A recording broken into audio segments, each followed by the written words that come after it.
Can't tell me sing this song, do-da, do-da.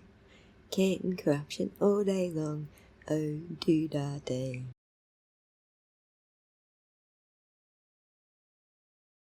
You want to get into the weeds of this Karen Reed case?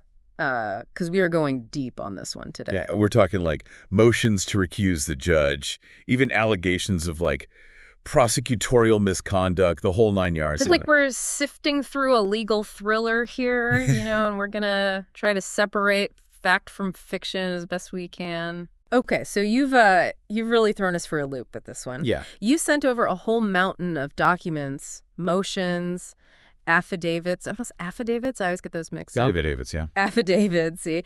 Police reports, even like screenshots of social media. And it all seems to be about the Karen Reed case. Right. And the death of her boyfriend, Boston police officer John O'Keefe. Yeah, and it's one of those cases, right, where the headlines just scratch the surface, woman accused of killing her boyfriend with her car. But as we're about to find out, that's just the tip of the iceberg. Absolutely. And thankfully, we've got a mountain of court documents to sift through. Motions, statements, police reports, the works. The real deal. This is where the truth hides, right? In the nitty-gritty details. This is like our own little legal puzzle, and we get to be the detectives. We'll try to put all the pieces together, figure out where accounts clash, and really scrutinize the evidence against Karen Reed. It's a high-stakes legal battle for sure. We'll unpack all of the defense's arguments, break down the prosecution's stance, and really try to explore what it all means for Karen Reed in the end. Okay, so let's rewind back to the beginning. Imagine a snowy January night. You're in Canton, Massachusetts. We're talking. Early that morning, around 6:04 a.m., John O'Keefe, a Boston police officer, is found. Unresponsive, lying in the snow. And here's another layer. O'Keefe wasn't found just anywhere. He was outside the house of another Boston police officer, a guy named Brian Albert. Now, that's interesting. Why there? Were they close? Was this a visit? So many questions. And more layers keep getting added. According to the Commonwealth's statement of the case, a woman made that initial 911 call. Then, when the officer shows up, 3 women are spotted, waving to him from the Albert property. Okay, so we've got witnesses, but who are they? What's their connection to all of this? It's like everyone's a suspect in a game of Clue. Adding to all of this already, Karen Reed, who is O'Keefe's girlfriend, is now the prime suspect. Okay. The prosecution's theory is that she accidentally hit and killed O'Keefe with her car after an argument. So we have a tragic death, a snowstorm, an after-party, and all these conflicting accounts of what happened that night. So it's already pretty complicated. But what are the actual charges against Karen Reed? The charges are serious. We're talking murder in the second degree, manslaughter, leaving the scene of an accident. Wow. The prosecution is really building a case around the damaged taillight on Reed's car and what they say are her own statements about hitting something that night. Okay, so it's not that simple, though, is it? Because the defense is saying, no, someone else is responsible, Karen Reed is not guilty. And this is where it gets really interesting. What's their theory? What are they saying happened? So the defense is going with this third-party culprit defense. Mm. They're saying John O'Keefe was injured inside Brian Albert's house, and then he later died from those injuries. Inside the house. Inside. And they even go so far as to suggest there was a cover-up by other people at the party. Wow, so it's their word against the prosecution's at this point. Yeah. Who are they pointing to as the possible culprit then? A key figure in all of this is Jennifer McCabe, Brian Albert's sister-in-law. Okay. The defense is using her cell phone data to back up their claim, and they're suggesting that O'Keefe may have been hurt during some kind of altercation at the party. So on top of all of this... Hold on, it gets even more intriguing. Court documents, specifically this motion to dismiss filed on January 5th, 2024, they pull back the curtain on a series of texts and calls. Both the prosecution's version of events, what they call their statement of the case, and the defense's motion to dismiss both talk about a group of people, including Karen Reed and John O'Keefe, hanging out at this bar called the Waterfall Bar. And it seems like this is where it all starts, right? It does. Yeah. And it's where those conflicting stories we've been talking about start to pop up. Okay. Like, everybody agrees they were all at this bar that night, but things get murky when you try to figure out where everyone went afterwards. Right. The after party, they call it. That happened at this house on Fairview Road, owned by this family, the Alberts. That house becomes a big deal in this story.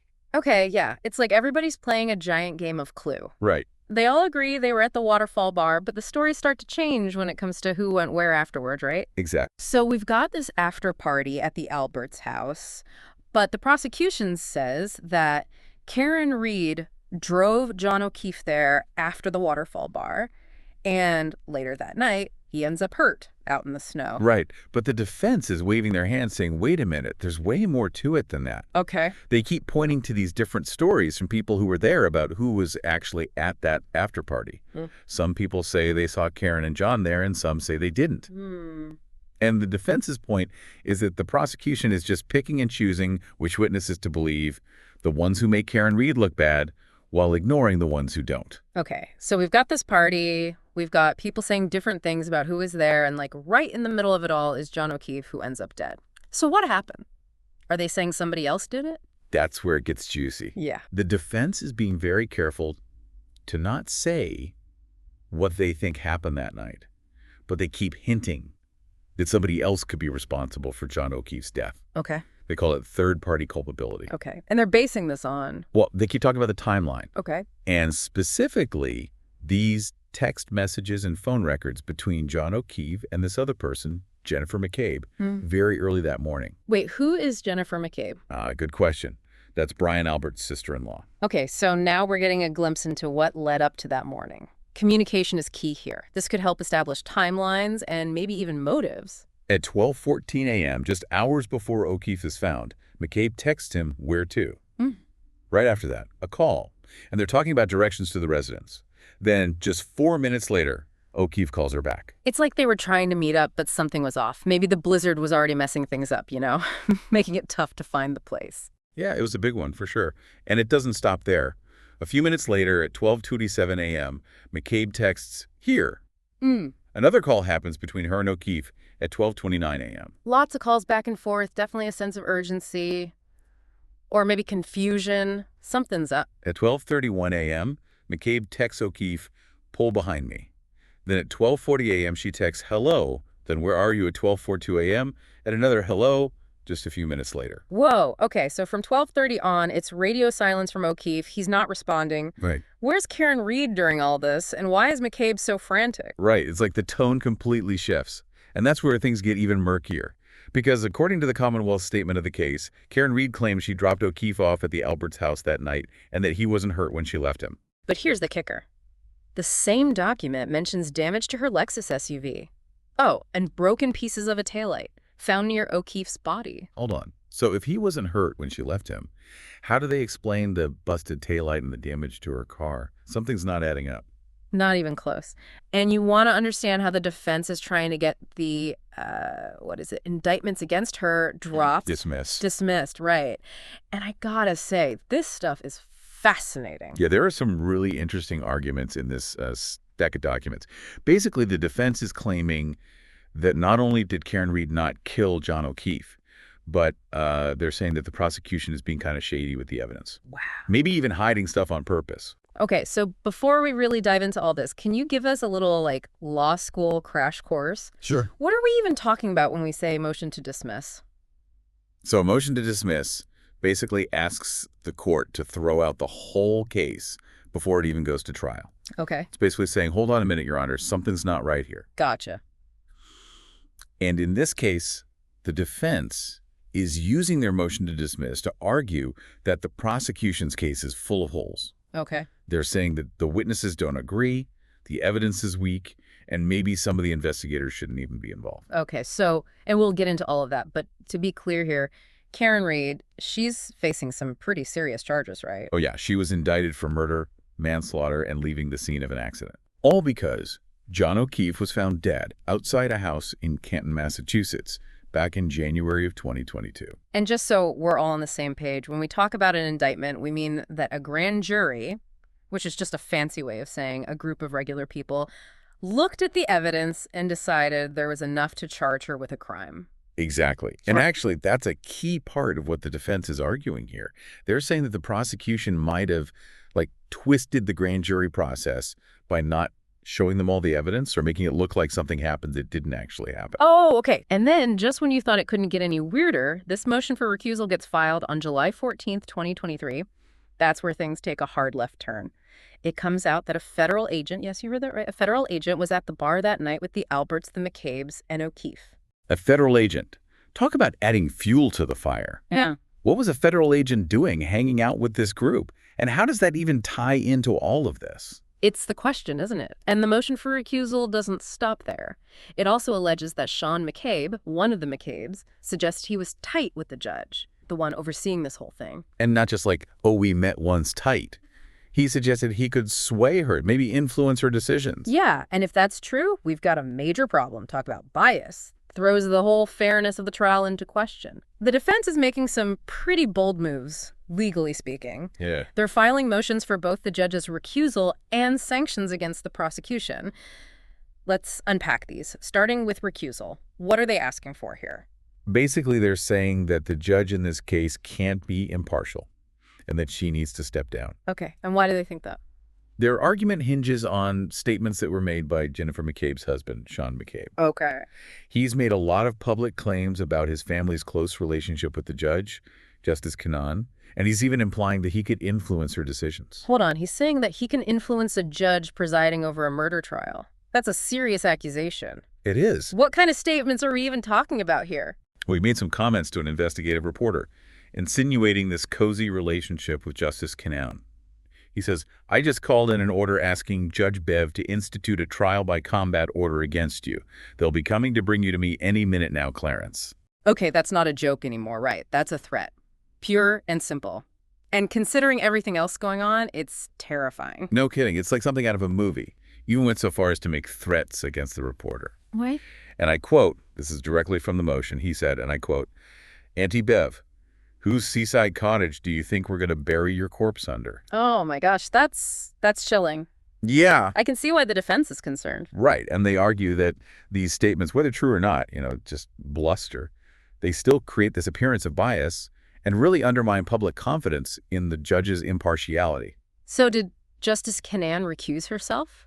She did not. The request for recusal was denied. Oh boy. Okay, so the recusal request is denied, but the defense isn't letting up, are they? They're also going after the prosecution, right?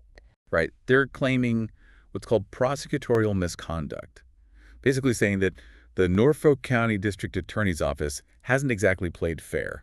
So what are they accusing them of doing? Well, the defense claims that the prosecution has been holding back information that could actually really help their case, specifically details about a separate federal investigation that's connected to this whole thing. Wait, hold on, a whole other investigation. This is getting complicated. What can you tell us about it? Well, the defense is being kind of vague about it, but they're basically saying that this investigation, whatever it's about, is connected to this case. You mean connected to Karen Reed? Yeah. They're saying that the prosecution knew about this federal investigation, but they hid it from everyone. Why would they do that? Again, the defense isn't saying exactly, but they're implying that this investigation might involve these investigators we were just talking about, or maybe even some of the witnesses. So they're saying that everyone involved in this case is dirty. Well, they're not saying it, but they're definitely hinting at it. Wow, this is getting crazy. It's like something out of a movie. Tell me about it. And we're not even done. There's more. Oh, yeah. They're saying that not only is the evidence against Karen Reed weak, like we've been talking about, but that the grand jury that decided to indict her was misled. Wait, so they're saying that the grand jury was tricked into thinking she was guilty? Well, they're saying that the prosecution might have pushed things a little too far. Like, maybe they didn't show the grand jury all of the evidence, or maybe they twisted it around to make Karen Reed look guilty. So how do they think the prosecution did that? They're saying the prosecution only showed the grand jury the stuff that made Karen Reed look bad. Okay. And then they hid all the stuff that might have helped her. So, like, they're playing poker, but they're only showing some of their cards? Yeah, kinda. And they're the dealers, so they get to decide which cards everyone sees. Okay. And they're saying the prosecution stacked the deck against Karen Reed. That's the gist, yeah. And, I mean, both sides are allowed to, build their case. That's how it works. Right. But the prosecution, they're supposed to play fair. Right. They have to show the defense all the evidence, even the stuff that doesn't help them. Okay, makes sense. Everyone deserves a fair shot. But what evidence are we even talking about? Like, what did they supposedly hide? Oh, man. This is where it gets good. Ooh, tell me more. Okay, so first, there are these digital photos from the crime scene. Okay. And the defense is saying they didn't get these photos right away. which they say is a really big deal. Why? What could be so important about some photos? Well, photos can show a lot. Footprints in the snow, how John O'Keefe's body was lying. Was that streetlight we were talking about actually broken? All right. All kinds of things. So the defense is saying that because they didn't get those photos right away, they couldn't do their own investigation. Right. And it's not just the photos, it's when they got them. They're saying that because of this delay, they couldn't gather other evidence. Well, let's say they got the photos and they saw something weird about that streetlight, right? Something that wasn't in the reports. Well, they could have sent their own people to look into it before it was too late, before that evidence was gone. Okay, I get it. So what else? What other evidence are they talking about? Next up, Google geofence data. It's location data that Google collects from phones. Okay. And you can use it to see where a phone was at a certain time. Like a timestamp. Yeah, but way more accurate. Okay. And the defense is saying that this data could prove whether Karen Reed was even at the Alberts house when the prosecution says she was. Oh. It could show she was somewhere else entirely. That would change everything. Right. But the defense is saying they didn't get this data right away either. So they're saying that, again, they couldn't build their case because they didn't have all the information. Exactly. It put them behind from the very beginning. Okay, so we've got photos, we've got location data. What else? This one's interesting. John O'Keefe's clothes. His clothes. It's not as weird as it sounds. Clothes can tell you a lot about what happened. There could be DNA, fibers from other places, even rips or tears that could tell you how he got hurt. Oh, okay. The defense is saying that if they had his clothes, they might be able to prove that he wasn't hurt at the Alberts house. Like if his clothes had dirt on them, but he was found in the snow? Yeah, exactly. Or if there were tears that didn't match up with the story the prosecution is telling. Okay, so the clothes could tell a different story. Exactly. And to make matters worse, the defense says that some evidence is just missing. Missing? Like what? Like security footage. They're saying that the prosecution had videos from that night that they didn't hand over right away. We don't know what's on those videos, but again, the defense is saying this looks really bad. So they're saying the prosecution isn't playing fair. Exactly. And it gets worse. They're also complaining that they didn't get access to Karen Reed's car for almost a year. A year? Why would they need her car? Well, cars nowadays are basically computers on wheels. True. They've got GPS, speedometers, all kinds of data that could be useful. The defense is saying that by the time they got the car, that data could have been erased. So are you saying that they couldn't even examine the crime scene, like the car itself, until a year later? That's what they're saying. They're making it seem like they were set up to fail. Okay, so let's say that's true. Let's say they were stuck playing catch-up from day one. Couldn't these delays just be mistakes? Like just a really messy case? It's possible. Yeah. But the defense is saying it's more than that. Okay. They're saying that this was intentional, that the prosecution was trying to bury evidence that might have helped Karen Reed. Okay, so they're thinking there's something else going on here. Right. And that's not even the half of it. The defense is also questioning the people who investigated the case. Really? Yeah, they specifically call out two investigators, Detective Sergeant Lank and Trooper Proctor. They say these guys shouldn't have been anywhere near this investigation. Why not? What did they do? Well, they're saying that these investigators were too close to the Alberts. The family that had the party. Yeah, that family. Remember how we were talking about the prosecution misleading the grand jury? Right. This is part of it.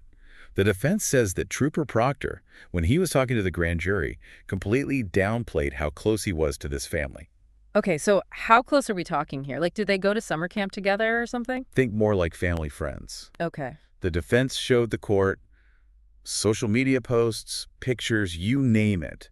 It seems like these families go way back. Okay. I mean, Trooper Proctor's own mother called the Alberts like family on Facebook. Wow, that does seem a little too close for comfort. Right. But it gets even weirder. The defense says that when the prosecution was telling the grand jury about this relationship, they didn't let Trooper Proctor tell his side of the story. They didn't. Why not? They had another trooper, Buchanan. Yeah, that's the one. They had him read a report about the relationship that made it seem like they were just coworkers. Oh, wow. So they sugarcoated it. Exactly. They made it seem less important than it was. And the defense is saying that by doing that, by hiding how close they really were, they misled the grand jury. Okay, because if they're friends, it's harder for the investigators to be impartial. Exactly. It makes it look like they might have been protecting the Alberts. Wow. And remember, this is all happening before the trial even starts. Right. So they're saying that the whole investigation might have been compromised. Exactly. Oh, and it happens again with the other investigator, Detective Sergeant Lank. Really? He was close with the Alberts, too. That's what the defense says. It's like a pattern. That's what I'm saying. Yeah. And then there's that federal investigation we talked about before. Right, the one into the DA's office. I gotta be honest, I still don't really get how that fits into everything. It's a great example of how the defense is trying to connect this case to something bigger. Unfortunately, the court filings are pretty vague on the specifics of the federal investigation. Okay. However, the defense claims that it involves a number of the same witnesses, and that some of them have even been called to testify in front of a grand jury. So there's this whole other layer of potential evidence and testimony that could change everything. That's their position. They're arguing that the prosecution has downplayed the significance of this federal investigation, and by doing so, they're putting Karen Reed at a real disadvantage. Okay, so how does this alleged cover-up relate to the motion for sanctions? Like, what are they trying to actually do? So the defense is arguing that the prosecution is violating something called the Brady Rule. The Brady Rule. Yeah, basically this rule requires prosecutors to disclose any evidence to the defense that might be favorable to the defendant, even if it weakens their case. Which makes sense. It's about a fair trial, right? Exactly. The prosecution can't just cherry pick the evidence that supports their theory. They have to legally hand over anything that might help the defendant too. So they're saying that this information from the federal investigation could help Karen Reed, and the prosecution is just sitting on it. That's the gist, yeah. They claim the prosecution didn't even tell them about the federal investigation until December of 2023. Wow. Which was well after the case began. Yeah, a long time. So to be clear, both the motion for recusal and the motion for sanctions were denied. That's correct. Both denied. What does that mean for Karen Reed, though? Well, it means that the trial is going to proceed with Justice Canuto as the judge, and the prosecution will move forward with their case as it stands. Okay, but even though the judge denied the sanctions, the prosecution is still being accused of withholding information, and they also tried to block the defense's whole third-party culprit theory, didn't they? They filed a motion in limine. Right. You're right. The prosecution did file a motion to try to prevent the defense from even mentioning a third-party culprit at trial. So are there other suspects or not? It seems like they can't have it both ways. Well, What was the outcome of that motion? that motion was also denied. Oh, wow. The judge ruled that the defense can present their third-party culprit defense at trial. Okay, so they're allowed to argue this theory in court, but it all goes back to the federal investigation, doesn't it? If the feds are looking into some of the same people, it just, I don't know, it throws the whole case into question. Yeah. What's the defense's next move? Well, they're going to keep pushing for access to any and all information related to that federal investigation. They're arguing that it is crucial to their defense and that the prosecution is legally obligated to turn it over. It's like they're saying, look, we're playing by the rules here. Why aren't you? Right, exactly. And it really highlights how important this principle of discovery is in our justice system. Both sides need to have a fair shot at building their case. Absolutely. But even with all these motions and legal arguments, this case is far from over right. What happens next? Well, these denied motions could actually become grounds for an appeal if Karen Reed is found guilty. So this could drag on for a while. It's very possible this case is such a tangled web. You know, we have these conflicting stories, serious accusations, and now this whole other federal investigation. A federal agent who just appears out of nowhere, potential judicial bias, and now threats are being thrown around. It's like a legal thriller. And just when you think it can't get crazier, we hear from one of the jurors. You mean the affidavit of Alan Jackson in support of the motion to dismiss? The one signed on July 3rd, 2024? Yeah, that's a doozy. Juror A claims the jury actually reached a verdict in the case. And not just any verdict. Juror A says they found Karen Reed not guilty on the murder charges. Wait, what? Not guilty? But I thought it was a mistrial. How is that even possible? That's the million-dollar question. Juror A says that the mistrial shouldn't have happened, that maybe Red was denied a not guilty verdict on those charges. So the jury says not guilty, but somehow it ends in a mistrial. What's going on here? This is where it gets really wild. The defense is saying the prosecution, they weren't playing fair. They're claiming that evidence was held back during the grand jury, you know, the one that decides if there's even enough to go to trial. And it wasn't just a little thing. They're talking about John O'Keefe's death certificate, right? Bingo. The defense is saying the prosecution showed the grand jury the part about blunt force injuries and hypothermia, like those were the causes of death. But they left out the part that said the manner of death could not be determined. Exactly. Which, let's be honest, paints a totally different picture, doesn't it? It's like we're in two completely separate stories here. The prosecution says Karen Reed hit O'Keefe with her car. The defense is saying, whoa, hold up, this might be a cover-up. That's what makes this so compelling. We have a real whodunit on our hands. You listening, you get to be on the jury now. Back to square one. If Karen Reed didn't kill John O'Keefe, how'd he get those injuries? Could this have been just a horrible accident? Maybe. And don't forget those unanswered texts from Jennifer McCabe. That's what gets me. And then there's the Alberts and the McCabes. The federal agent, the detective saying he covered for them before. It makes you wonder if there's something more going on that we don't know about. Especially with those claims about Sean McCabe and the judge, it just feels wrong, like something's not right. We might never know what really happened that night in Canton. But after going through all these documents, one thing's for sure. This case, it makes you think about how complicated justice can be. It shows just how important a fair trial is, how important it is for everyone to be unbiased. And evidence, well, that's everything. It's the only way to figure out what's true. What would you say is the key takeaway for our listeners? I think the important thing to remember here is that, as dramatic as it all seems, this case really gets at some really fundamental aspects of our justice system. We have rules in place that are designed to ensure fairness. Right. But those rules are open to interpretation and sometimes even manipulation. And it shows just how much is at stake in these cases, not just for the defendant, but for everyone involved. Precisely. The Karen Reed case is a stark reminder that behind all these legal battles, every motion, every court filing, there are real people with real lives on the line. Lives that are forever changed by the events that unfolded that night. Yes, and the search for justice continues. Well said. For our listeners who want to explore further, where would you suggest they start? Well, if they're interested in the legal back and forth in this case, I'd encourage them to look up and do a little research on Brady violations. Brady violations. Yeah, B-R-A-D-Y. It's a fascinating and complex area of law, and it's really at the heart of the defense's argument in the Karen Reed case. Great suggestion. Well, thanks for joining us on this deep dive. This has been enlightening, to say the least. It's been my pleasure. Thanks for having me.